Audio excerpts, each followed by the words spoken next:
Halo, Assalamualaikum warahmatullahi wabarakatuh. Selamat datang di channelnya Antara Kisah. Untuk video kali ini gue mau bahas tentang gue nggak tahu ya kalian udah tahu faktanya atau belum. Jadi gue mau sedikit menginformasikan atau mengedukasi bahwa perbedaan sosok gaib yang atau misalnya gini, bukan perbedaan sosok gaib ya, jadi perbedaan hantu gitu kan yang suka menakuti kalian ini yang asli seperti apa gitu. Contohnya gaibnya yang beneran asli, real makhluk halus seperti apa, yang bohongan seperti apa. Ini nanti gue coba bahasnya. Karena gini, kenapa gue ngebahas masalah ini, karena tadi kan anak gue tuh nonton video nonton video seperti itu ya, orang kesurupan lah, terus kayak tentang masalah kayak siluman ular atau apalah gitu. Itu kan bukan apa ya maksud gua, itu kan kurang pas gitu ya. Maksud gua mungkin hanya sebatas konten buat beliau ini yang mengontenkan, cuman jadi kan anak gua pas ngeliat jadi kira, oh ini ayah nih keren nih, kok ya nggak bisa sih jadi kayak gini gitu kan. Maksud gua kan bukan pemain sinetron Indosiar gitu kan. Gue bukan pemain film yang bisa acting seperti itu gitu. Jadi oh ayah ini keren nih, ini kok bisa begini, bisa jadi siluman ular, ini kok bisa begini, ini bisa begini, kok ayah nggak bisa tak gitu. Jadi tadi gue juga ngasih edukasi ke anak-anak, maksudnya ke anak gue, bahwa itu adalah hanya sebatas konten gitu, itu bukan aslinya gitu. Nah jadi sebelum lanjut, gue akan nggak pernah bosan mengingatkan untuk selalu tekan tombol subscribe, like, share, serta kalian komen. Nah lanjut, jadi begini, jadi mungkin gini, buat anak indigo pun, atau ya dibilang bahasa anak indigo atau apalah itu, jadi buat manusia yang mempunyai sedikit banget perbedaan sama Allah dibanding yang lain, bisa melihat sosok gaib. Itu pun ketika mereka melihat, itu tidak seperti melihat kita sesama manusia tuh. Itu nggak seperti gitu. Mau sekelas indigo yang sudah tua pun, yang sudah lama berpuluh-puluh tahun, bisa melihat sosok hantu atau apapun itu tidak jelas, men. Jadi nggak kayak kita, misalnya kita ketemu sama orang nih papasan, kan bisa dipegang jelas gitu ya mukanya. Ini enggak. Jadi dari pandangan indigo pun itu seperti 3D tuh, kalau kalian mau tahu. Ini jadi kita tuh seperti melihat gambar 3D. Kalian pernah lihat gambar 3D yang gerak-gerak gambarnya gitu? Nah itu seperti itu gitu. Jadi nggak jelas. Jadi kalau ada orang bilang bisa melihat sosok gaib sampai jelas sejelas-jelasnya, itu adalah bohong gitu.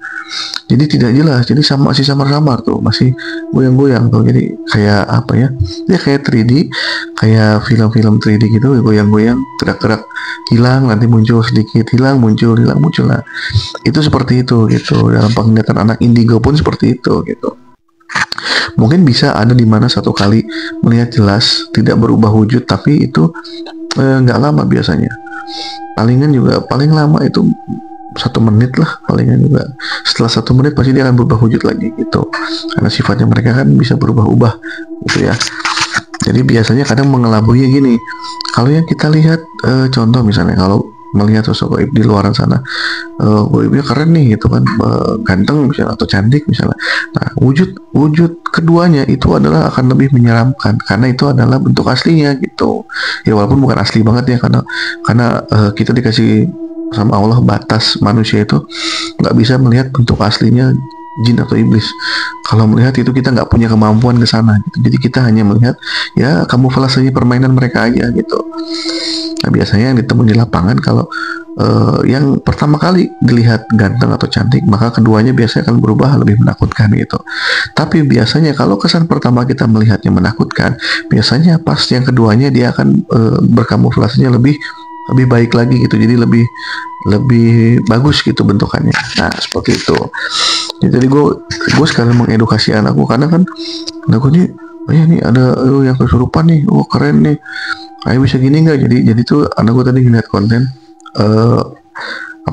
kayak ya orang lagi perkumpulan gitu, terus dibikin kesurupan satu masuk, satu masuk. Nah itu ya gue sebenarnya ketawa ya, maksud gue gini, bukan ketawa menjelekkan, tidak. mungkin buat orang zaman sekarang separuh hal seperti itu adalah hal yang tabu gitu. Tapi percaya nggak percaya, buat anak santri itu adalah permainan dulu di pesantren gitu. Ya mungkin kalau teman-teman gue ada yang nonton nih, kalau gue lihatin cuplikan videonya, pasti teman-teman gue bakal bilang, wah ini mah permainan kita dulu waktu sanawiyah, SMP maksudnya. Jadi sanawiyah itu SMP ya. Jadi wah ini mah permainan kita waktu kelas 1 sanawiyah nih. Kita baru banget mondok tuh udah diajarin seperti ini, bukan diajarin, jadi udah ada pembelajaran ilmu hikmahnya seperti ini gitu. Makanya gue tadi bilang ke anak gue, nah kamu yang laki, kamu kalau mau bisa seperti ini ya harus masuk pesantren dulu, pesantren, tapi pesantren yang masih masih ada banyak kayak perguruan pencaksilat, terus ada belajar ilmu hikmahnya gitu, ilmu putih ya, ilmu putih bukan ilmu hitam, ada gurunya yang jelas. Nah, itu masih biasanya masih ada seperti itu gitu. Gue bilang tadi, oh ini mah dulu ayah sama teman-teman ayah ini main seperti itu waktu kelas 1 SMP gitu. Jadi mungkin buat orang-orang luar sana tabu, tapi buat gua berserta rekan-rekan seangkatan atau sealma mater ya, di pesantren dulu itu ya mungkin ya memang permainan kita dulu seperti itu gitu. Jadi untuk menghilangkan kejenuhan, untuk hiburan lah, intinya buat hiburan semata gitu. Jadi karena dulu kan kalau libur itu kan kalau di pesantren itu hari Jumat ya. Jadi malam Jumat tuh biasanya kita latihan ya, itu bahasanya ya ya semacam kayak kesurupan gitu, cuman kita bisa narik sosok ini gitu. Itu dulu kita SMP sudah main seperti itu gitu. Buat kalangan santri mungkin gak aneh. Nah, terus kayak anak gue nanya, ini kok bisa berubah jadi siluman ular? Ini bisa jadi seperti, oh ini sosoknya serem banget ya, ini begini. Terus yang terakhir gue lihat loh, ada bayangannya gitu. Sejak kapan makhluk halus punya bayangan gitu? Sejak kapan makhluk halus nginjak tanah punya gaya gravitasi gitu? Jadi faktanya adalah makhluk halus itu itu tidak punya bayangan guys. Jadi ketika kalian lewat sawah nih, ada lampu nih, tiba-tiba ada sosok misalnya digangguin, nggak sengaja gitu, ada sosok apa gitu muncul, kalian jangan lari dulu, lihat dulu ada bayangannya atau enggak. Kalau di sebelahnya ada bayangannya, itu berarti adalah bukan gitu, berarti ada kalian dikerjain entah sama teman kalian atau sama tetangga kalian. Tapi kalau bentuknya samar-samar, dia bukan gambar ya, jadi bentuknya gerak-gerak sedikit, terus tidak nginjak tanah, ya minimal 10 jari lah, 10 jari di atas tanah, terus tidak ada bayangannya, ya kalian baca doa gitu. Berarti memang lagi iseng aja gitu, bukan nakut-nakutin, mungkin dia lagi muncul di situ pas kebetulan juga kalian lewat gitu. Ya kalian baca aja, insya Allah juga nanti pergi sendiri gitu, karena kan kita tidak mengganggu gitu kan, kita tidak tidak usil, jadi ya tinggal baca doa saja gitu. Nah, itu tadi yang gue sampaikan juga ke anak gue, ini kamu lihat ini ada bayangannya, gue bilang ini ada bayangannya, makhluk gaib itu tidak ada bayangannya gitu. Karena gini, kenapa gue mengedukasi anak gue, jadi supaya anak gue nanti saat besar tidak dibego-begoin gitu sama orang yang tidak bertanggung jawab gitu. Jadi mereka segimana caranya mereka harus paham gitu, minimal untuk sekarang dia tahu di mana yang bohongan, mana yang beneran. Nanti kan seiring berkembangnya waktu, nanti juga kan pasti mereka bertemulah dengan guru-guru yang mereka masing-masing. Jadi gue kasih tahu tadi, ini loh, ini yang palsu seperti ini, nggak ada bayangannya, yang palsu ada bayangannya, terus dia nginjak tanah terus lari atau loncat-loncat, atau misalnya bisa dipegang, ya itu berarti palsu gitu, karena yang aslinya tidak bisa gitu. Barulah mereka paham. Terus kalau ini kok bisa bisa berubah bentuk kayak siluman ular atau apa, ya gue bilang karena gue itu adalah palsu gitu, karena nggak bisa gitu, karena tidak si goib ini ketika ketika kita lewat langsung nakut-nakuti dengan bentuk-bentuk yang aneh-aneh berubah-ubah langsung, itu memakan waktu aslinya gitu. Misalnya contoh, kalian lagi iseng nih, kebetulan yang muncul pertama depan kalian adalah sosok A misalnya, untuk berubah menjadi sosok B ini memerlukan waktu guys gitu. Jadi ini tidak langsung dari bentuk A sepersekian detik berubah jadi B, itu enggak, itu mereka juga memerlukan waktu gitu, karena dengan mereka menampakkan wujudnya ke alam kita, alam manusia itu mereka pun perlu tenaga ekstra gitu, dan tidak semua goib bisa melakukannya gitu. Ya ibaratnya sama kayak kalau kayak kita misalnya bisa ngelihat indigo gitu misalnya ya, di kalangan mereka juga sama, cuman bedanya mereka bisa ngelihat kita semua gitu. Jadi dari dunia goib ke dunia manusia ini udah nggak ada batasan, tapi dari dunia manusia ke dunia goib ini masih ada bentengnya ini gitu. Nah mungkin untuk beberapa orang ada yang entah bawaan entah gimana benteng ini ada yang mungkin sedikit turun gitu, jadi mereka dikasih kemampuan kelebihan sama Allah sedikit untuk bisa melihat ya makhluk-makhluk Allah yang beda alam, tapi sedikit, nggak mungkin sampai banyak itu nggak mungkin, karena kita tetap ada batasan antara makhluk antara alam manusia dengan alam gaib ini, ada benteng yang sangat tebal di dalamnya gitu. Ya cuma sedikit lah palingan gitu. Makanya tadi gue bilang ketika anak ini gue pun melihat begitu melihat dunia goib itu hanya sedikit gitu. Jadi tidak mungkin seluas tidak bakal